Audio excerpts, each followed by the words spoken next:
Bonsoir, créatures de la nuit, ici Kim, et ce soir, nous plongeons dans les récits les plus énigmatiques et fascinants de Vampire la Mascarade, soit le livre Revelation of the Dark Mother et voilà, le livre de Nod. Ces textes empreints de mysticisme et de prophétie sont bien plus que des simples livres de jeu. Donc, ils vont dévoiler des fragments de mythes vampiriques, des récits sur la création et des visions inquiétantes de l'avenir. Donc, je vous laisse vous installer confortablement et je vais vous guider dans ces deux récits différents, mais qui se recoupent sur l'univers et l'origine des vampires dans Vampire la Mascarade. Revelation of the Dark Mother et le livre de Nod sont deux pierres angulaires de l'univers de World of Darkness. Donc, chacun va offrir une perspective unique sur l'origine des vampires, sur la nature des vampires. Donc, qu'est-ce qui rend ces livres-là si fascinants, si essentiels pour le fan de Vampire la Mascarade? Ben, aujourd'hui, on va plonger au cœur de ces textes-là pour explorer leurs thèmes, leurs différences, leur impact sur vos campagnes. Ces deux ouvrages proposent des récits qui s'opposent tout en se complétant, donc enrichissant l'univers de World of Darkness avec une profondeur narrative et théologique quand même importante. Le livre de Nod va raconter l'histoire de Caïn, le premier vampire, condamné à l'immortalité pour avoir assassiné son frère Abel. En parallèle, Revelation of the Dark Mother offre une perspective alternative, qui est beaucoup plus centrée sur Lilith, la première femme, donc une figure de rébellion et de création. Donc ces textes-là ne se contentent pas de raconter les mythes fondateurs. Ils vont établir des philosophies qui vont être opposées, des façons différentes de comprendre la malédiction et les pouvoirs des vampires. Donc, Revelation of the Dark Mother place Lilith au centre de son récit. Donc, égale à Adam, elle refuse de se plier aux règles imposées par l'ordre divin et elle va être chassée de l'Éden. Donc, en quittant l'Éden, Lilith choisit l'exil plutôt que la soumission, une décision qui symbolise une quête d'indépendance et de liberté. Dans le monde sauvage qui l'attend, elle apprend à manipuler les forces primordiales et découvre des pouvoirs mystiques qui la transforment en une figure quasi divine, surnommée la Mère des Ténèbres. Contrairement aux interprétations traditionnelles où Lilith est vue comme un peu comme un démon ou une force maléfique, ce texte-là la réhabilite en tant que créatrice et innovatrice. Donc sa rébellion, c'est pas une chute, c'est une ascension vers une autonomie totale. Lilith devient un symbole de puissance féminine, incarnant le refus des structures patriarcales et l'émancipation par la connaissance. Donc, dans vos chroniques, elle peut représenter un guide, une inspiration, une force redoutable à affronter. Le livre de Nod, pour sa part, s'attarde sur le parcours tragique de Caïn, le premier vampire. Donc, après avoir tué son frère Abel, il est maudit par Dieu et condamné à une immortalité remplie de douleur et de solitude.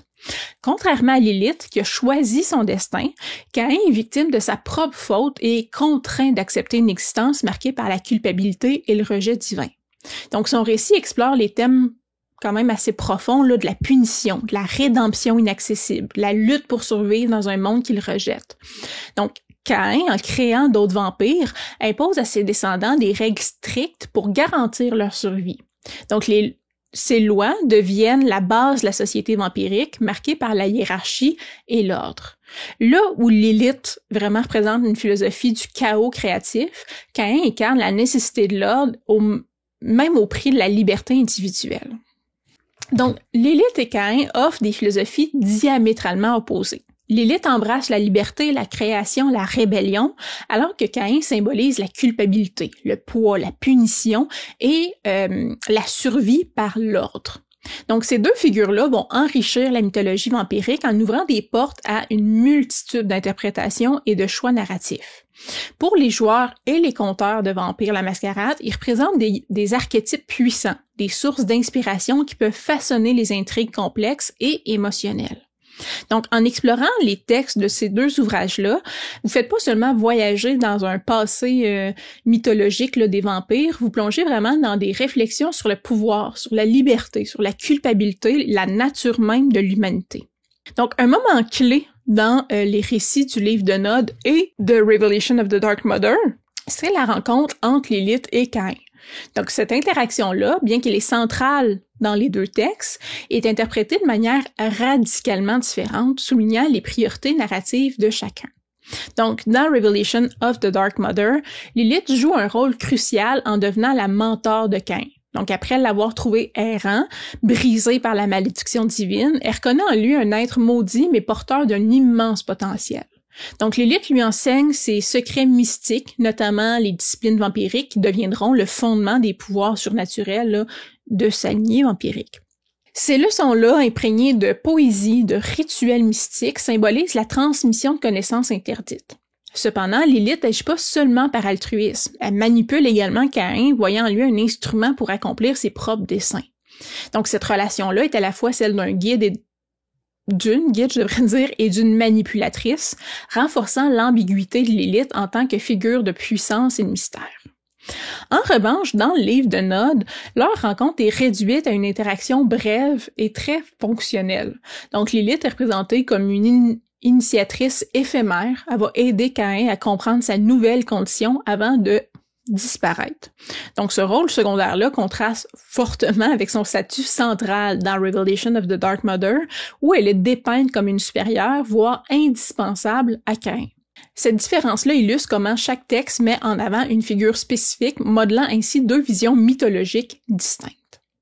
La rencontre entre Lilith et Caïn, bien qu'interprétée différemment, là, reste un point de convergence fascinant entre ces deux récits-là. Leur relation et leurs enseignements respectifs incarnent des visions opposées mais complémentaires, enrichissant l'univers de Vampire la Mascarade d'une profondeur quand même d'un aspect théologique.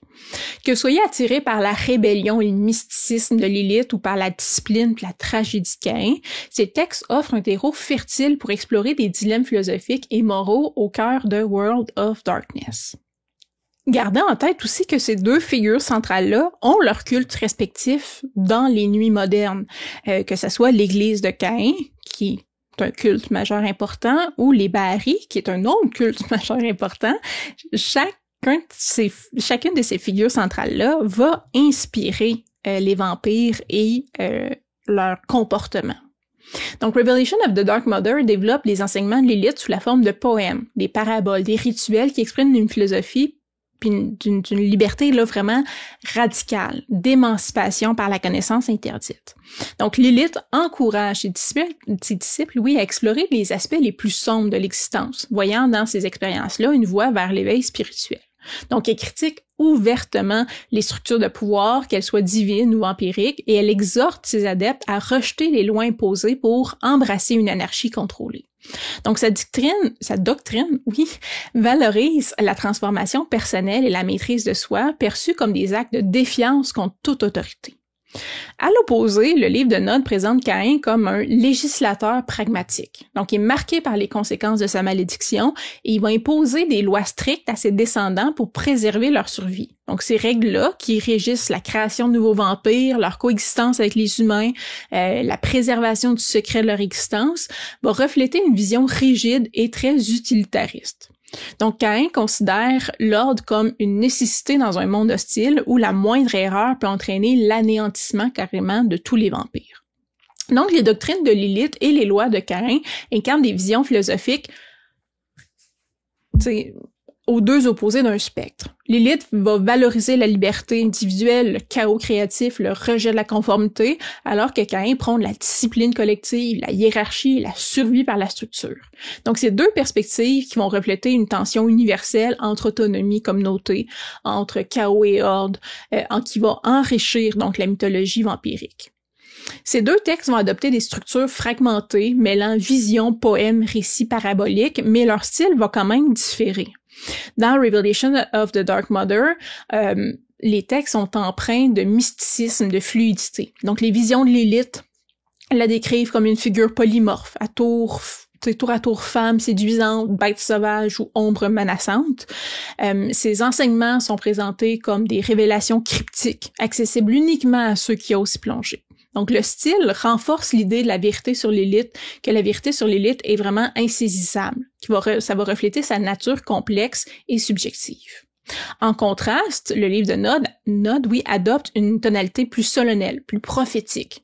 Les passages, rédigés comme des écrits sacrés, mêlent la narration historique à des préceptes moraux.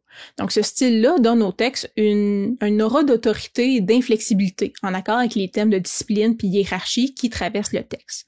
Donc là où Lilith inspire la quête personnelle et le questionnement, Caïn impose les règles immuables orientées vers la survie collective.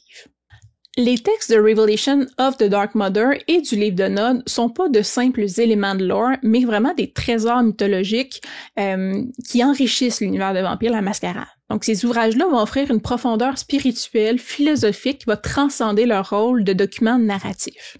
Donc ils deviennent des outils puissants pour les joueurs, les conteurs, permettant d'explorer des thématiques complexes comme le pouvoir, la rébellion, l'équilibre entre la liberté et le contrôle.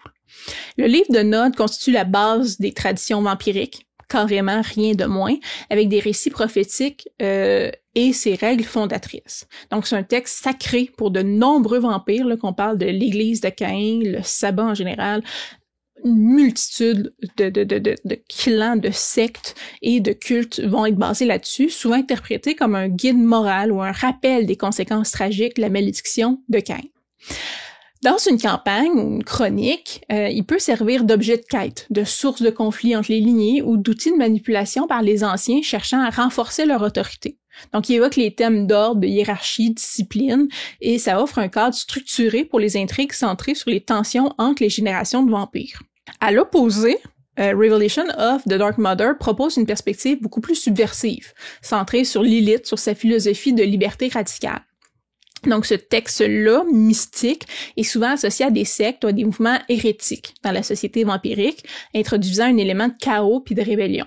Donc, Lilith y est dépeinte comme une figure d'émancipation, de transformation personnelle, qui offre un chemin alternatif pour ceux qui rejettent les lois imposées par Caïn. Donc, les disciples de Lilith peuvent devenir des antagonistes dans vos chroniques, ou des alliés imprévisibles, ou même des guides spirituels, ajoutant des couches d'ambiguïté et de mystère à vos chroniques. Donc, les enseignements de Lilith et les lois de Caïn offrent des approches, je l'ai dit plusieurs fois et je le répète, là, diamétralement opposées, mais profondément complémentaires. Donc, Lilith favorise la quête de soi, l'émancipation par la connaissance, l'acceptation du chaos comme force créatrice. Ses disciples à elle cherchent à briser les chaînes de la conformité, défiant les structures vampiriques traditionnelles. À l'inverse, Caïn, dans le livre de Nod, prône la discipline collective, la survie par la structure. Donc, ces lois établissent des règles strictes pour protéger les vampires des dangers du monde extérieur et de leur propre nature destructrice. Donc, cette dualité-là ouvre des possibilités infinies pour les joueurs et les conteurs. Donc, un personnage inspiré par Lilith pourrait être une révolutionnaire cherchant à renverser l'ordre établi, tandis qu'un disciple de Caïn pourrait défendre les traditions ancestrales avec une loyauté inébranlable. Donc, ces conflits-là, entre les deux visions philosophiques, peuvent devenir des moteurs narratifs, vont alimenter les intrigues, qui vont apporter des dilemmes moraux. Donc, les joueurs pourraient être confrontés à des choix déchirants. Est-ce qu'il vaut mieux embrasser le chaos pour leur propre liberté ou préserver l'ordre pour le bien de leur communauté? Donc, ces textes-là vont enrichir également le jeu en introduisant des cultes et des factions. Les adorateurs de Lilith, souvent décrits comme des groupes énigmatiques, mystiques, peuvent apparaître comme les ennemis insatiables, des alliés potentiels, des conspirateurs au sein d'intrigues politiques, en fait. Et de leur côté, les sociétés secrètes cherchant à déchiffrer les secrets du livre de Nod ajoutent une dimension plus ésotérique et occulte aux campagnes, offrant des scénarios centrés sur des quêtes de pouvoir, sur les révélations prophétiques. Donc, les deux textes inspirent également la création de rituels mystiques et d'épreuves spirituelles. Les enseignements de Lilith peuvent conduire à des aventures explorant la transformation personnelle ou la quête de vérité interdite. Les prophéties du livre de Nod peuvent, quant à elles, servir de guide pour des campagnes épiques impliquant des événements apocalyptiques. Donc, on parle de la Géhenne, où les joueurs doivent interpréter des signes pour prévenir ou provoquer un destin qui est inexorable. La force de ces textes-là va résider dans leur complémentarité. Lilith incarne la liberté, le chaos, la rébellion. Caïn symbolise la discipline, l'ordre, la survie. Donc, ces figures-là mythiques représentent des archétypes universels. La rebelle et le patriarche, la créatrice, le destructeur, qui donnent une profondeur unique à tout l'univers de World of Darkness. Donc, ensemble, ils permettent d'explorer des thématiques intemporelles comme le libre arbitre, le destin, la responsabilité, la lutte entre l'émancipation individuelle puis les besoins de la communauté. Donc, ces ouvrages-là vont transcender leur statut d'écrits sacrés, on pourrait dire, là, dans le monde vampirique. Ils vont devenir des sources d'inspiration pour vous, pour autant les conteurs que comme joueurs, vont enrichir les chroniques, mais aussi l'imaginaire de tout le monde autour de la table. Donc, que vous soyez attiré par la poésie mystique de Lilith ou la sagesse sombre de Caïn, ces textes-là vous invitent à plonger vraiment dans les récits denses, captivants. Donc voilà, créatures de la nuit, notre voyage à travers les ténèbres s'arrête ici. Les secrets du livre de Nod, les mystères de Revelation of the Dark Mother nous rappellent à quel point les histoires de Vampire la Mascarade sont profondément enracinées dans le mythe, dans la poésie, la tragédie. Donc on est vraiment en présence d'un lore qui est complexe et qui est complet.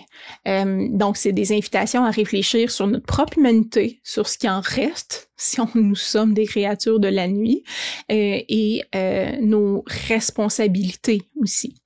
Donc, si cette plongée-là dans l'obscurité vous a captivé, vous intéresse, vous intrigue, n'hésitez pas à laisser un pouce en l'air, à partager vos pensées dans les commentaires. Êtes-vous plus Canite ou Liline, donc comme les Barry. Donc, partagez vos affiliations. Est-ce que vous êtes inspiré par les textes mythiques quand vous jouez à Vampire la Mascarade? Et n'hésitez pas à vous abonner à la chaîne de Coups Critiques. Et sur ce, en lisant avec grande attention tous vos commentaires, je vous dis à la prochaine. Bye!